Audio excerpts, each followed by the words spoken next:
की यूनिट में आते हैं and they account for 35 marks out of 80। अब इन सभी चैप्टर्स का जो बेस है ना वो हमें इस चैप्टर डिफरेंशिएशन से मिलता है। अगर पर्टिकुलरली डिफरेंशिएशन की बात करूं, यहाँ से हो सकता है आपको पेपर में सिर्फ एक ही क्वेश्चन मिले, हालांकि ये बहुत लेंथी चैप्टर है, बहुत लंबा है, लेकिन जिससे डिफरेंशिएशन नहीं आता ना, जिसका डिफरेंशिएशन क्लियर नहीं है, वो आगे वाले 4 चैप्टर्स को कर नहीं पाता है, उसके समझ में ही नहीं आता है कि अगले 4 चैप्टर्स का कंटेंट क्या है। और जो सबसे इंपॉर्टेंट चैप्टर इस यूनिट के हैं वो है ये दो, chapter number 3 and chapter number 5। Chapter 3 और चैप्टर 5 ये दो चैप्टर्स हैं, they are the most important chapters of this unit. और ये जो दो चैप्टर्स हैं ये भी कंप्लीटली डिफरेंशिएशन की यूनिट पर बेस्ड है। तो आपका डिफरेंशिएशन का जो कॉन्सेप्ट है वो क्लियर होना बहुत ज्यादा जरूरी है अगर आपको अच्छा स्कोर करना है मैथ्स। ठीक है, तो इस चीज को ध्यान में रखते हुए जो है हम अपने सिलेबस को आगे बढ़ाएंगे।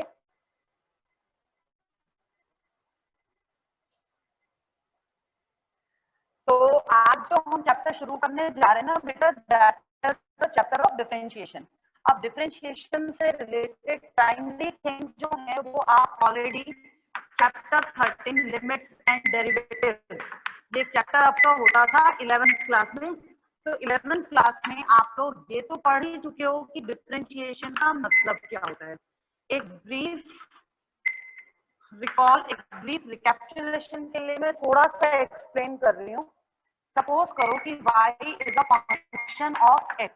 ठीक है, y एक फंक्शन है जो कि x पर डिपेंड करता है। तो x यहाँ हो गया independent variable and correspondingly y is the dependent variable. तो इंडिपेंडेंट वेरिएबल x के करस्पॉन्डिंग y हमारे पास डिपेंडेंट वेरिएबल है। सपोज करो कि x increases by delta x। हमने x में एक माइनर सा इंक्रीज कर दिया, हमने x को थोड़ा सा बढ़ा दिया और x को थोड़ा सा बढ़ाकर हम कहां ले गए, डेल्टा x पर ले गए। And suppose that corresponding to this increase in x, corresponding to the increase of delta x in x, there is a change। एक चेंज आता है, किसमें आता है, डेल्टा वाई का चेंज आता है किसमें, वाई में। मान लो एक्स में थोड़ा सा इंक्रीज हुआ या हमें थोड़ा सा चेंज किया डेल्टा एक्स का, और उसके करस्पॉन्डिंग हमारा जो ये डिपेंडेंट वेरिएबल है ना वाई, ये डिपेंडेंट वेरिएबल भी थोड़ा सा चेंज हो गया। और इस डिपेंडेंट वेरिएबल का जो चेंज है, वाई का जो चेंज है, उस चेंज को मैंने कितना एज्यूम कर लिया बेटा, delta y. Let us assume that delta y is the change in y corresponding to a change of delta x in x। तो अगर ऐसा है तो इसका मतलब ये हो गया कि अगर हमने x को x प्लस डेल्टा x पर चेंज किया तो y में कन्वर्ट हो गया y प्लस डेल्टा y में। Now using equation 1, this equation can now be written as y को आप fx से रिप्लेस कर सकते हो। तो fx plus delta y is equal to f of x plus delta x, which means that delta y is equal to f of x plus delta x minus fx। ठीक है, ये हमारे पास delta y की value आ गई। इस delta y को अगर delta x से डिवाइड करूं तो मेरे पास क्या आता है, f of x plus delta x minus fx divide by delta x। ये एक रेशियो मेरे पास आता है। इस रेशियो में ये जो delta y by delta x एक रेशियो है ना लेफ्ट हैंड साइड में, this ratio delta y upon delta x is known as incremental ratio. ठीक है, इस रेशियो को क्या कहा जाता है, this ratio is known as incremental ratio. Increments का रेशियो है ये। अब ये incremental ratio delta y by delta x हमने निकाल लिया। अब अगर हम इस इंक्रीमेंटल रेशियो की लिमिट लें, अगर हम इसकी लिमिट इवेल्युएट करें, कैसी limit, limit as delta x goes to 0। अगर हम ये मानकर चले कि एक्स का जो इंक्रीमेंट था वो नेग्लिजिबल है, बहुत माइनर सा इंक्रीमेंट है, अगर हम ये मानकर चले कि इंक्रीमेंट इन एक्स यानी कि डेल्टा एक्स 0 की तरफ जाता है, तो बाय डेफिनेशन ऑफ डेरिवेटिव, या अगर हम ये लिमिट दोनों तरफ अप्लाई करें तो हमें क्या मिलेगा बेटा, दोनों तरफ ये लिमिट अप्लाई करने पर हमारे पास आता है limit of delta at delta goes to 0 is equal to limit of delta x goes to 0 for the function f of x plus delta x minus fx upon delta x। ठीक है, ये चीज हमारे पास आ जाती है। Now in 11th class we have studied the first principle method, पढ़ा था ना सभी ने। तो 11th में हमने फर्स्ट प्रिंसिपल मेथड पढ़ा था, और बाय फर्स्ट प्रिंसिपल मेथड जो कि आप वहां सीख कर आ रहे हो, उस मेथड के हिसाब से ये जो क्वांटिटी होती है ना, limit as delta x goes to 0 for f of x plus delta x minus f x upon delta x, this limit is nothing but derivative of fx with respect to x। इस limit को ही इसी quantity को f dash x कहा जाता है। आप लोगों को हो सकता है डेल्टा x की टर्म्स में ये रिलेशनशिप याद ना हो, because in 11th class we used to say something different. होता था कि f डैश x इज लिमिट h goes to 0 f of x plus h minus f x upon h. आपने ये फॉर्मूला पढ़ा है।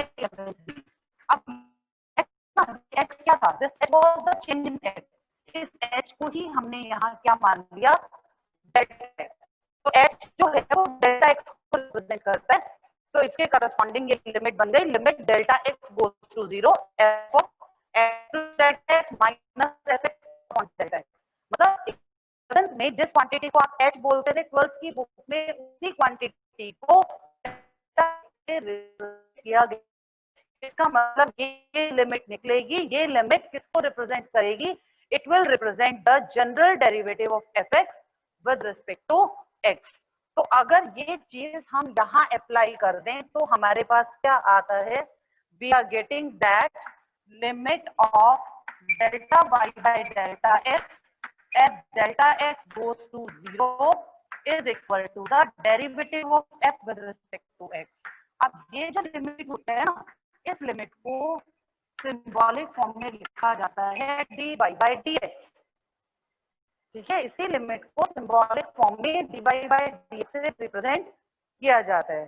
तो dy by dx क्या है, एग्जैक्टली dy by dx जो है वो यही क्वांटिटी है जिसे कि हम कैलकुलेट करते हैं, मतलब इंक्रीमेंटल रेशियो की लिमिट। जब इंक्रीमेंट इन x 0 की तरफ जाएगा तो उसे डेरिवेटिव ऑफ y कहा जाएगा with respect to x, that is it is known as dy by dx। ठीक है, तो dy by dx बोलो या f डैश x बोलो, this is one and the same thing. ये चीज आपको क्लियर हो गई कि एग्जैक्टली डिफरेंशियल कोएफिशिएंट का मीनिंग जो है वो क्या होता है। अब अगली चीज आती है how to calculate derivative in practical. ये तो था theoretical concept first principle method के हिसाब से कि डेरिवेटिव होता क्या है, और एग्जैक्टली जो है वो डेरिवेटिव क्या है, इंक्रीमेंटल रेशियो की लिमिटिंग वैल्यू है जब इंक्रीमेंट 0 की तरफ मूव करते हैं।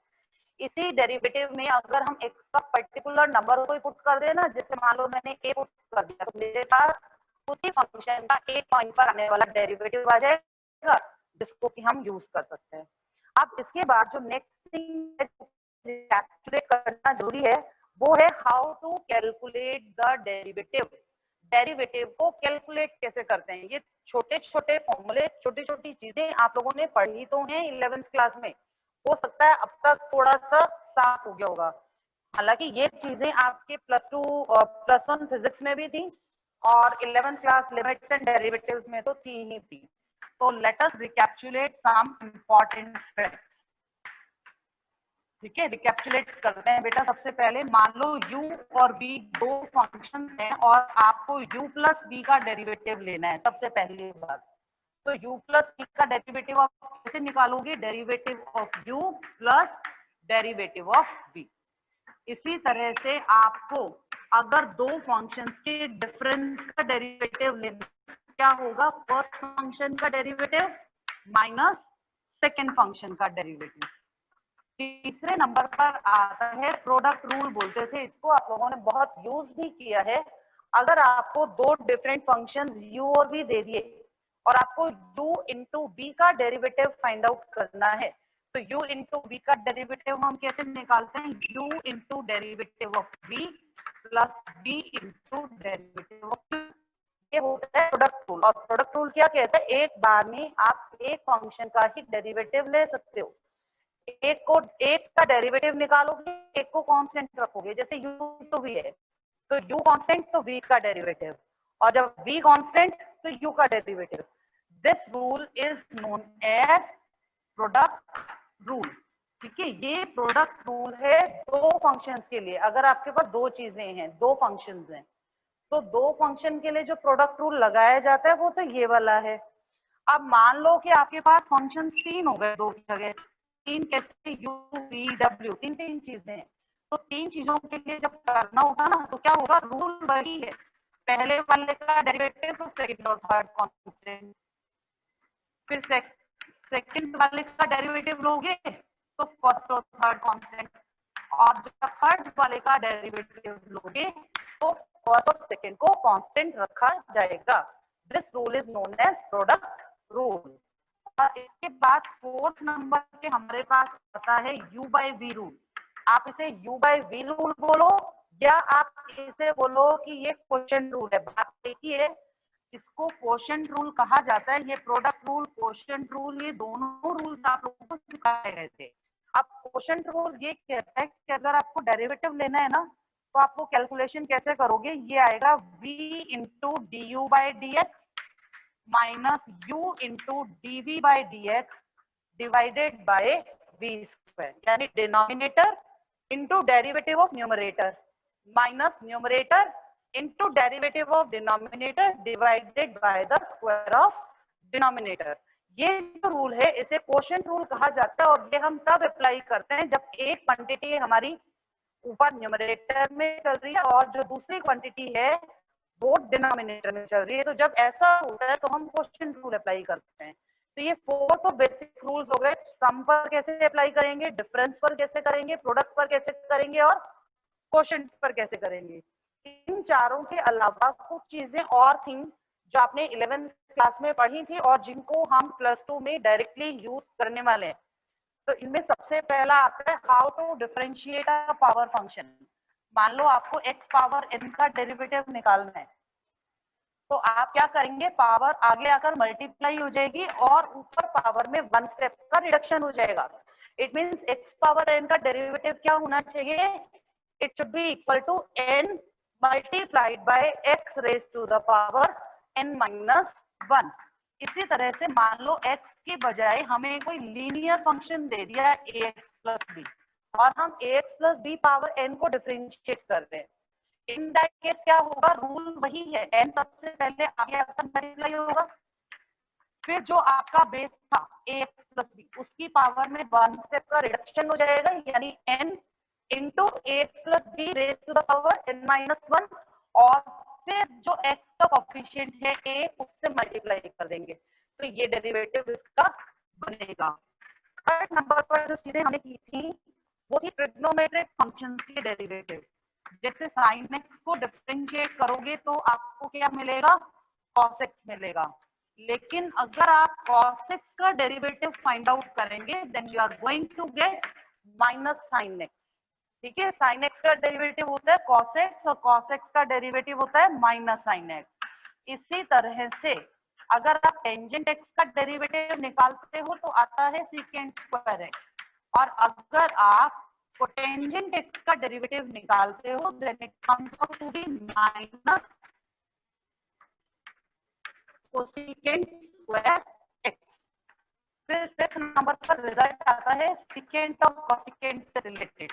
सेकेंट x का डेरिवेटिव होता है secant x into tangent x, जबकि कोसेकेंट x का डेरिवेटिव निकालें तो रिजल्ट क्या आता है? It is minus cosecant x into cotangent x। अब ये कैसे याद रखें कि कहाँ प्लस आएगा कहाँ माइनस आएगा? सीधी सी बात है, जो फंक्शन सी से शुरू होते हैं उनके डेरिवेटिव माइनस में, बाकी सबके डेरिवेटिव प्लस में। देखो ये एस से शुरू हुआ पॉजिटिव, टी से शुरू हुआ पॉजिटिव, एस से शुरू हुआ पॉजिटिव, फोर्स सी से शुरू होता है ये नेगेटिव है, पोटेंशियल भी सी से शुरू होता है नेगेटिव है, कोसेकेंट भी सी से शुरू होता है नेगेटिव है। यानी जितने भी टी फंक्शन सी से शुरू होते हैं उनके डेरिवेटिव्स के आगे माइनस का साइन लगाना मैंडेटरी होता है। ये सारी चीजें आप लोग पढ़ चुके हैं 11th क्लास में। Now I am coming directly to what is included in the syllabus of 12th class and it is the chain rule. हमें जो पढ़ना है वो है चेन रूल। सबसे पहला कॉन्सेप्ट जो +2 के डिफरेंशिएशन में आता है, the first concept enrolled here is chain rule. Chain का मतलब समझते हो ना? चेन का मतलब होता है एक स्टेप के बाद आने वाला दूसरा स्टेप, मतलब पहले एक, फिर सेकंड, फिर थर्ड, फोर्थ, फिफ्थ, इसको चेन बोलेंगे। तो ये चेन रूल का बेसिक समझने के लिए सबसे पहले लेट अस कंसीडर कि y जो है वो फंक्शन है किसी वेरिएबल u का, और u जो है it is some different function of x।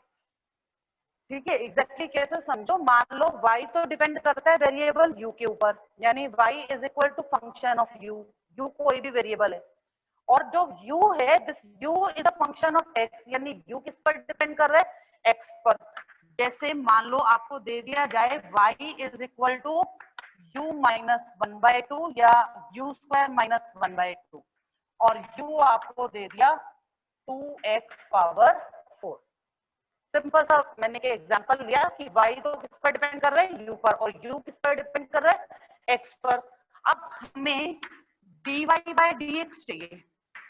y की डिपेंडेंस u के ऊपर है, u की डिपेंडेंस x के ऊपर है, और हमें डेरिवेटिव y का किसके हिसाब से चाहिए, we need to calculate the derivative of y with respect to x। हमें x के हिसाब से चाहिए। अब y की डिपेंडेंस तो u पर थी, तो y का डेरिवेटिव आप u के रिस्पेक्ट में ले सकते हो। u की डिपेंडेंस x पर है, तो u का डेरिवेटिव आप x के रिस्पेक्ट में ले सकते हो।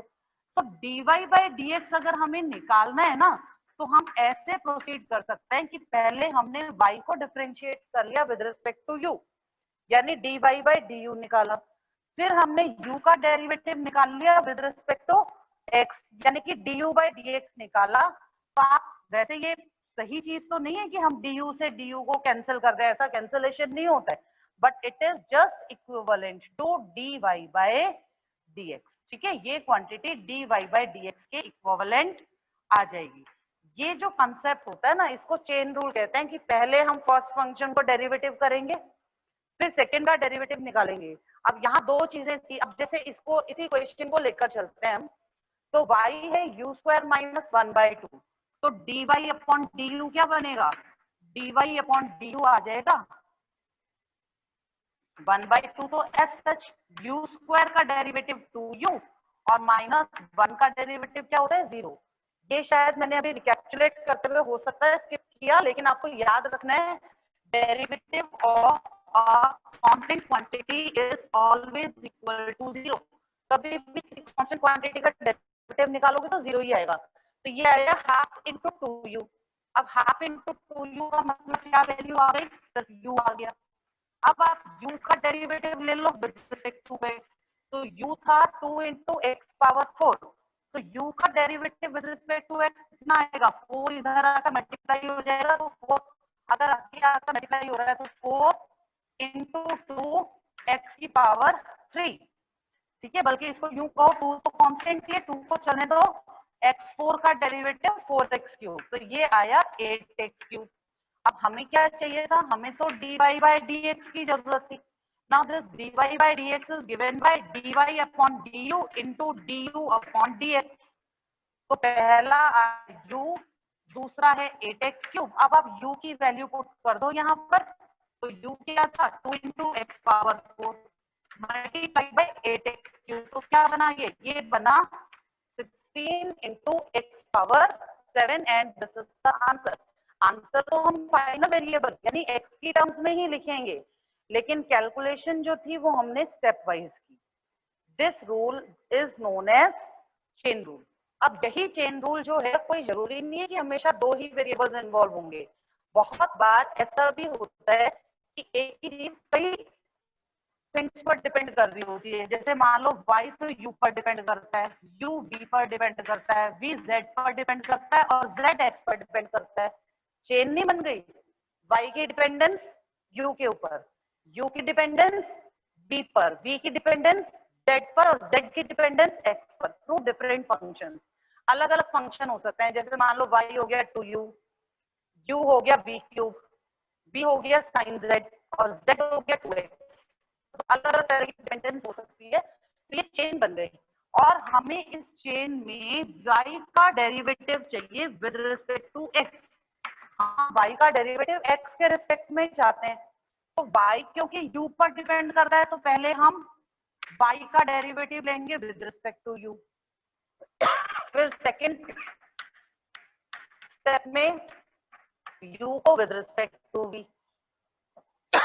In third step, we shall differentiate v with respect to z, and finally we shall differentiate z with respect to x. यानी dy upon du into du upon dv into dv upon dz into dz upon dx. Ultimately अगर समझो तो this all is equivalent to dy by dx. ठीक है, ये आपकी understanding के लिए मैंने कट किया, वैसे ऐसे कट होता नहीं कभी भी, और इस तरह के कट्स को शो करना भी नहीं चाहिए। ये तो सिर्फ आपको समझाने के पर्पज से मैंने आपको बता दिया कि किस तरह से हम y का डेरिवेटिव जो है वो किसके रिस्पेक्ट में कैलकुलेट कर सकते हैं, with respect to x calculate कर सकते हैं। This whole concept is known as chain rule. हालांकि अब होता क्या है एग्जैक्टली जब आप क्वेश्चंस करने लगोगे ना बेटा, अगर आप इतने सारे फंक्शंस बीच में इन्वॉल्व कर लोगे तो आप खुद ही कंफ्यूज हो जाओगे। क्यों y से u में आंसर आएगा, या यूं लगा लो x पुट करके z हटाओगे, z से v से u से y, बहुत लंबा प्रोसेस हो जाता है।